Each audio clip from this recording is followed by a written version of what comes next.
and also in news on this Wednesday. A local mental health executive is discussing kids and social media. Those stories and more come up in news on this Wednesday.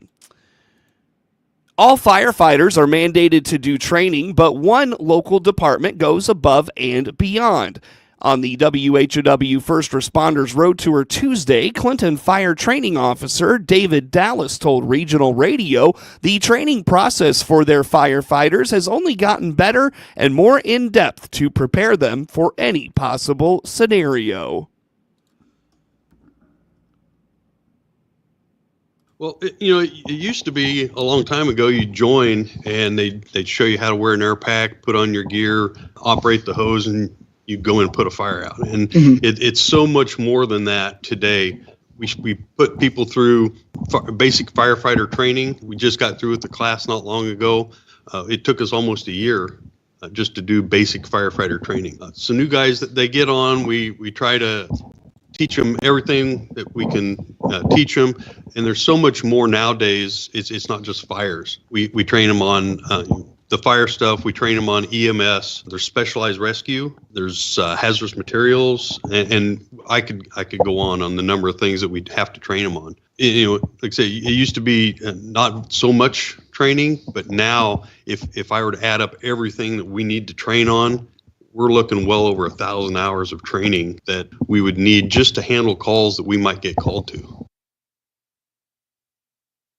While much of the training is mandated by government agencies, Dallas indicated the department decided to go the extra mile and put trainings that give expertise in the wide range of calls they receive. Obviously, IDOL or OSHA that we have to do, a lot of stuff is just, we have to train these guys on what they might be able to, or what they might have to handle. We just can't send them out and, say, here you go. You've got to train them on the things that they might get called to. So it's, some is mandated, some is just, you need to do it just to keep the guys safe. In Illinois, it's not mandatory as far as certifications, but if we can teach them to those standards, they have a better chance of being safe on scene. Well, there's always, we kind of joke around at the station, if anybody needs help, who do they call? They always call the fire department. Whether it be they have a small fire or an accident, somebody gets,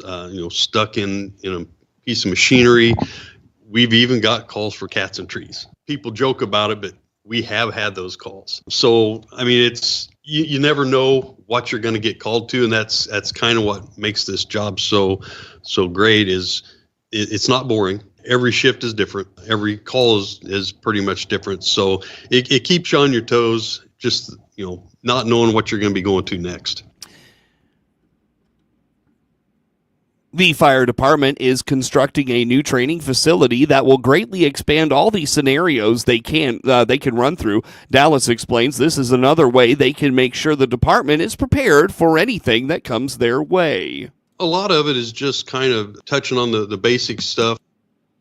We started probably in around 2010, I want to say. We had a couple of the land sea containers out behind the yard waste facility. It's evolved into what we have now, which is on the east side of the yard waste facility. We can do any kind of structural firefighter training, some rescue training. When we get done, hopefully we'll be able to do some specialized rescue training as far as rope training, confined space, trench rescue. We have a grain bin out there. We can do grain bin training, which is in this area. With a lot of the farmers, there's a lot of people each year that get trapped in grain bins. So hopefully get that finished up to where we can get a class on that too.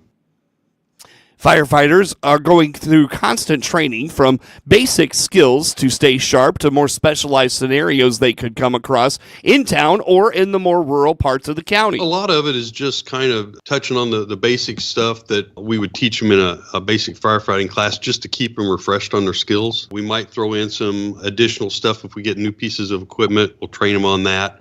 Or we may just throw in something special. If we've had something new coming into the community, we might want to train on that and do that on a Wednesday night. A lot of the specialized stuff we do on weekends if we can. Some of the specialized stuff, like we've got a hazardous materials operations class coming up on weekends.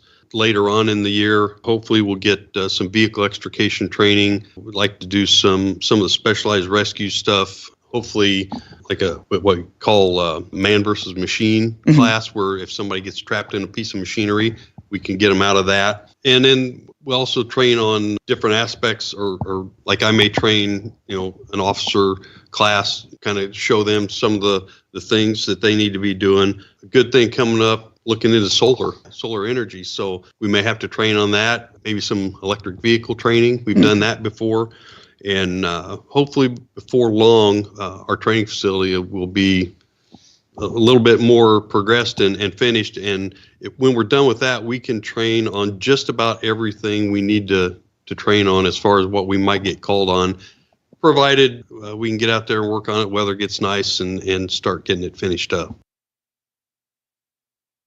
Dallas feels his decades of experience in the fire department alongside all the classes he's taken make him a good fit to train all the firefighters.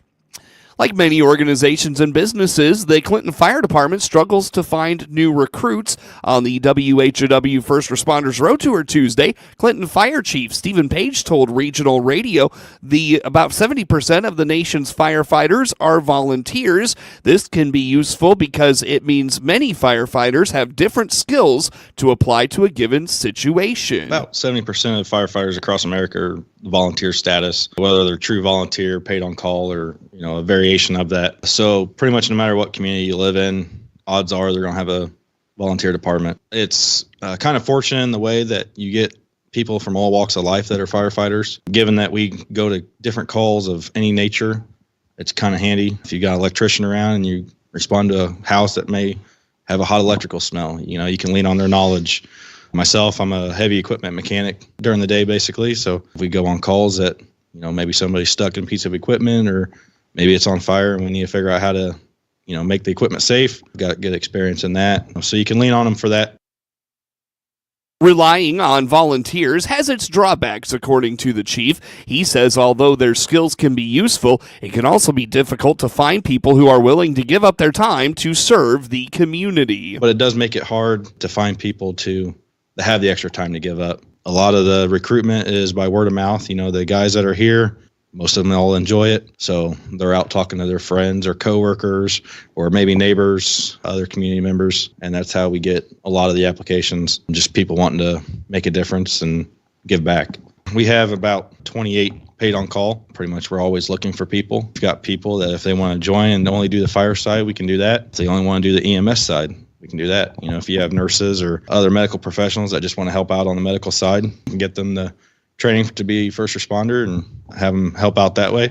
High need right now is backup drivers.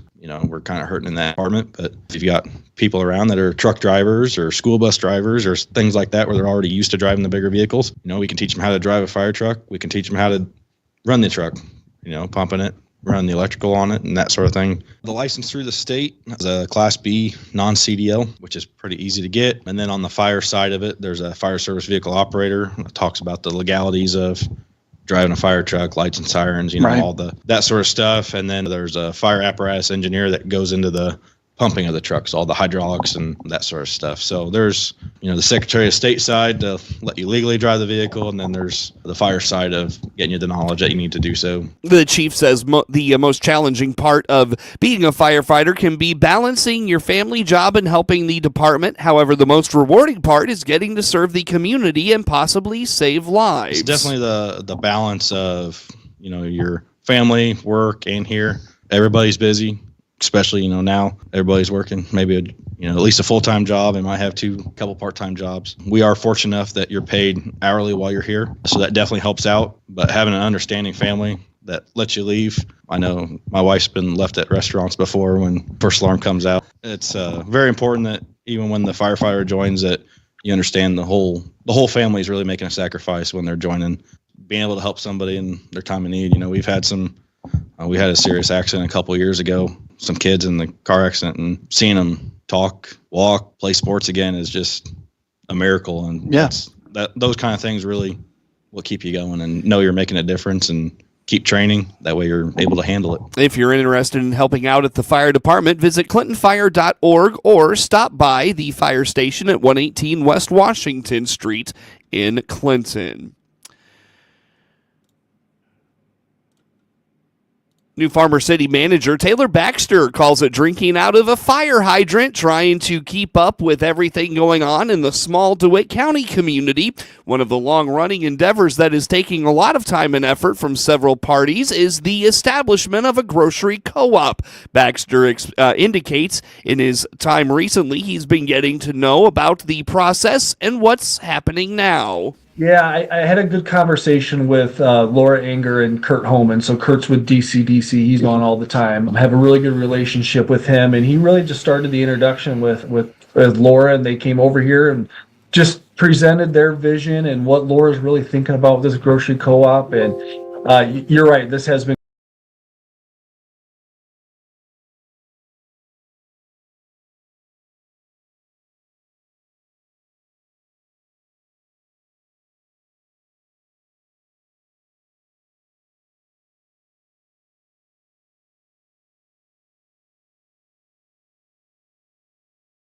of, hey, hopeful this is going to be an extra, however many hundreds of thousands of dollars extra, but they were planning on going forward with it without that grant too. So where we come in is this isn't a TIF district as well as a business district for us. So we have some funding available. We're a perfect example of where we could help the community, even though it's a semi-private entity. This is what those dollars are for, is to help businesses with startup, whether it's running utilities and really just trying to help them any way that we can. So we're kind of in that phase right now. Baxter has come to learn Farmer City is what is termed a food desert, and has also come to find out having a viable grocery option for its residents is holding it back. Yeah, I think they consider us a food desert in a way. That's the hot word right now is, we really don't have a true grocery store.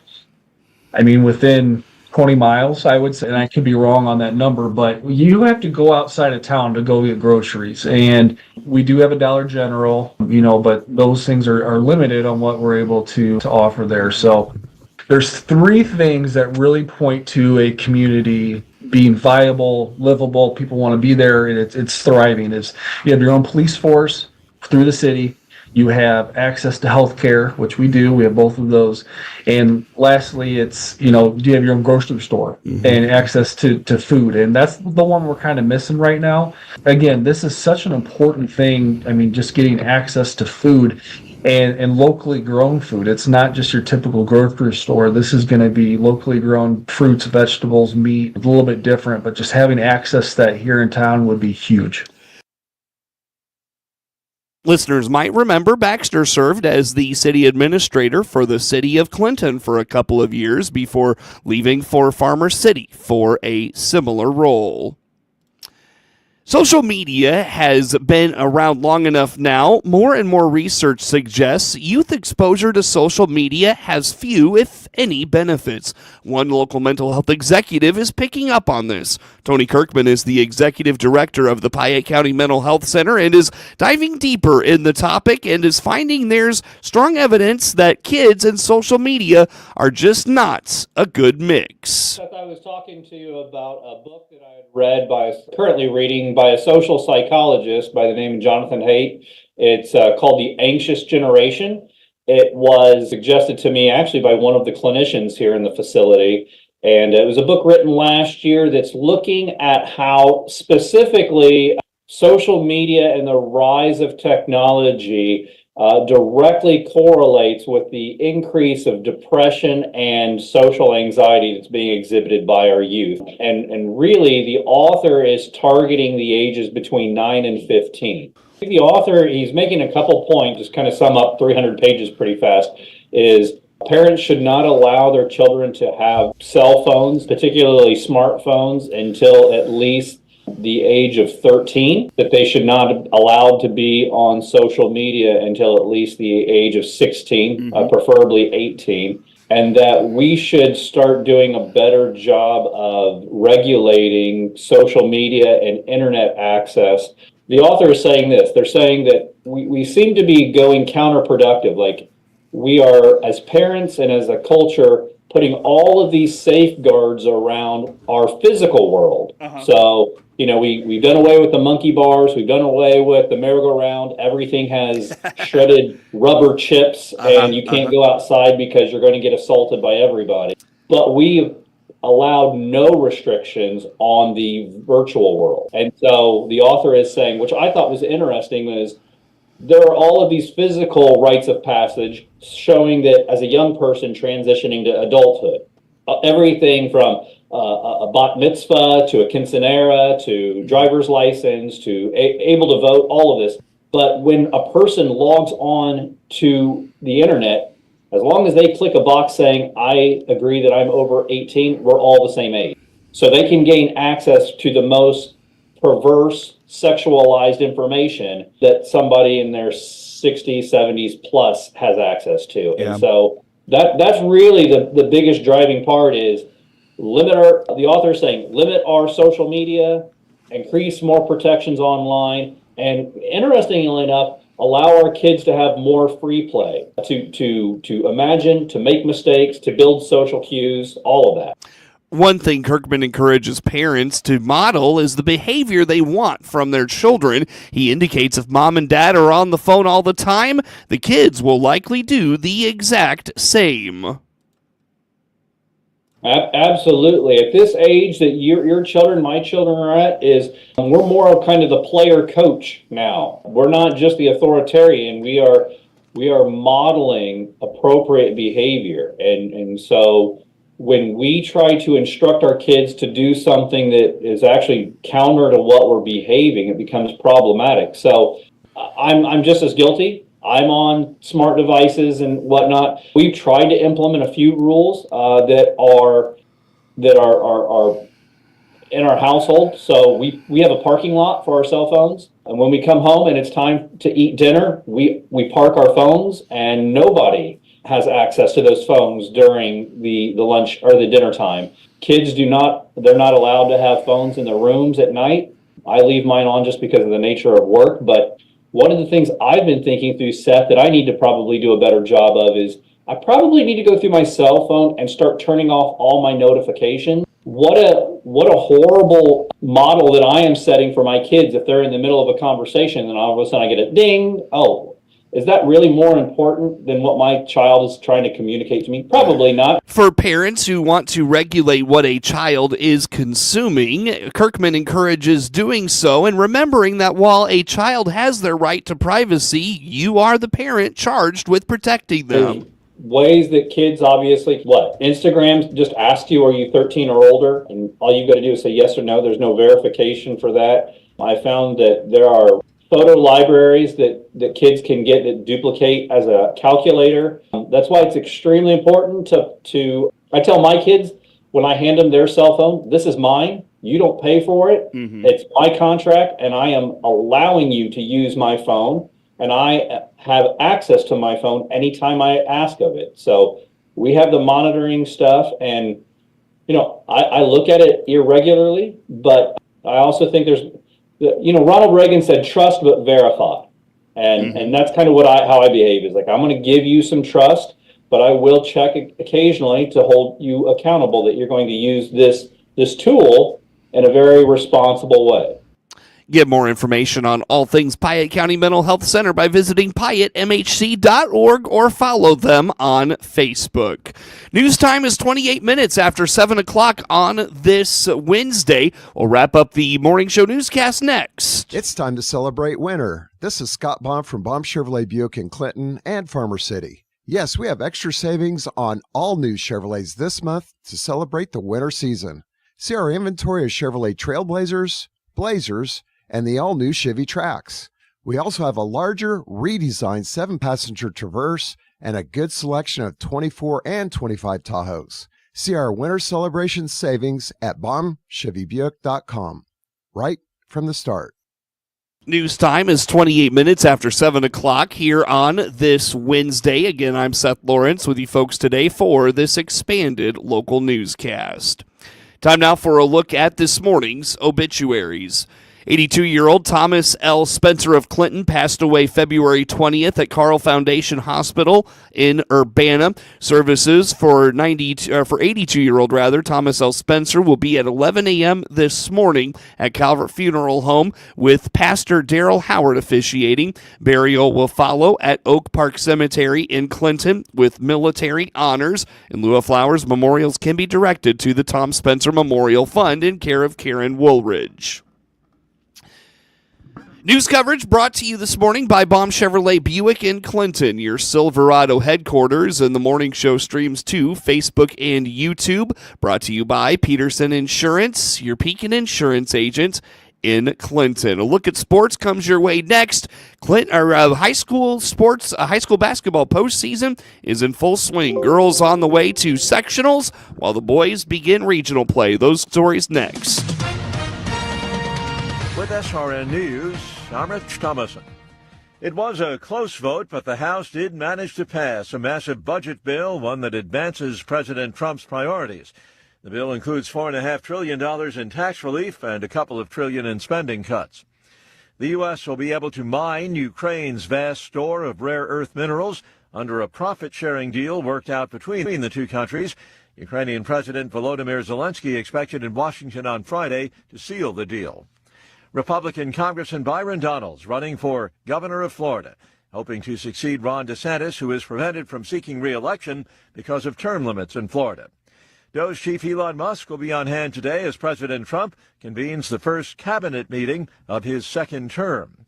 On Wall Street, Dow futures 101 points higher. The Nasdaq futures are up 152 points. More details at srnnews.com. Time now for a look at sports. I'm Seth Lawrence with this report.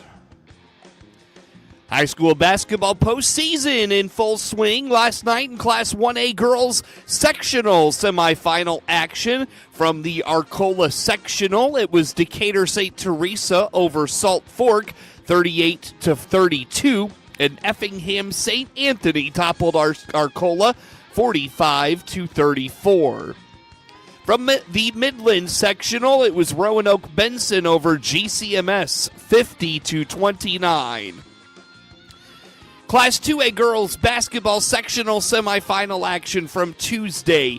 From the DMAC sectional, it was the hosts over Monmouth Roseville 41-38, and Peoria Notre Dame rolled Bloomington Central Catholic 65-28. From the Paris sectional, it was Mount Carmel over Sullivan 39-37.